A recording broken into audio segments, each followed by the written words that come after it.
నాకు మ్యారేజ్ అయ్యి 6 ఇయర్స్ అవుతుంది. బట్ పిల్లలు ఇంకా లేరు. 1.5 ఇయర్ బ్యాక్ మా ఆడపడుచుకి మ్యారేజ్ అయింది. ఇప్పుడు తనకి ఒక బాబు. మా చుట్టాల తరపున లేదంటే ఏదైనా ఫంక్షన్స్ కి వెళ్ళినా కూడా ప్రతి ఒక్కరు కూడా ఇంకేమైనా విశేషమా అంటూ అడుగుతున్నారు. వాళ్ళ ముందు చిరునవ్వుతో సమాధానం చెప్పినా ఇంటికి వచ్చినాక నేను ఏడ్చిన రోజులు చాలా ఉన్నాయి. అన్ని దేవుళ్ళకి మొక్కులు మొక్కినం, వెళ్ళని హాస్పిటల్ అంటూ లేదు. బట్ ఏం ప్రాబ్లమో అర్థమైతలేదు. కానీ ఎవరికి తెలియని ఒక సీక్రెట్ విషయం అయితే ఉంది. పొరపాటున ఎవరితో షేర్ చేసుకున్నా పైగా మాకే మాట వస్తుంది ఆయన తిడతారు అని చెప్పేసి ఇంతవరకు ఎవరితో కూడా చెప్పలేదు. విషయం ఏమిటంటే మా మ్యారేజ్ అయిన 1 మంత్ కే నేను కన్సీవ్ అయ్యాను. బట్ ఇంత తొందరగా ఎందుకు అని చెప్పేసి నేను మా హస్బెండ్ ఇద్దరు డిసైడ్ టాబ్లెట్స్ తో తీసేపించుకున్నాం. ఆ రోజు చేసిన మిస్టేక్ స్టిల్ ఇప్పటి వరకు కూడా బాధను అనుభవిస్తూనే ఉన్నాం. బై మిస్టేక్ లో మా ఇంట్లో వాళ్ళతో ఈ విషయాన్ని షేర్ చేసినా మమ్మల్ని ఎన్ని మాటలు అంటారో ఏమో అసలు. ఓ పక్క భయం, ఇంకో పక్క బాధ, రెండు నన్ను వెంటాడుతున్నాయి. నేను బేబీకి బర్త్ ఇవ్వాలి, నన్ను బ్లెస్ చేయండి సిస్టర్ అంటూ మన సబ్స్క్రైబర్ అయితే నాకు మెసేజ్ చేశారు. సో సిస్టర్, నా తరపున, నా సబ్స్క్రైబర్స్ అండ్ వ్యూవర్స్ తరపున మా విషెస్ ఎప్పుడు మీకు ఉంటాయి అండ్ అతి త్వరగా మీరు కన్సీవ్ అవ్వాలని మనస్ఫూర్తిగా కోరుకుంటున్నాను. మంచి హాస్పిటల్లో విజిట్ అవ్వండి. అసలు మీ హెల్త్ ప్రాబ్లమ్స్ ఏంటో చూసుకోండి. తెలుసో తెలియకో ఒక మిస్టేక్ అయితే చేశారు. సో మళ్ళీ దాన్ని రిపీట్ చేయకండి. వాళ్ళు ఏమంటున్నారు, వీళ్ళు ఏమంటున్నారు అనేది పక్కకు పెట్టి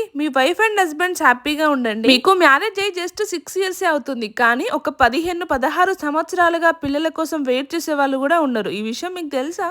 ఎనీవే, మీరు తొందరగా కన్సీవ్ అవ్వాలని కోరుకుంటున్నా. నేనేమైనా తప్పుగా మాట్లాడి ఉంటే ఐఎమ్ సో సారీ. సరే మరి ఉంటాను, బాయ్.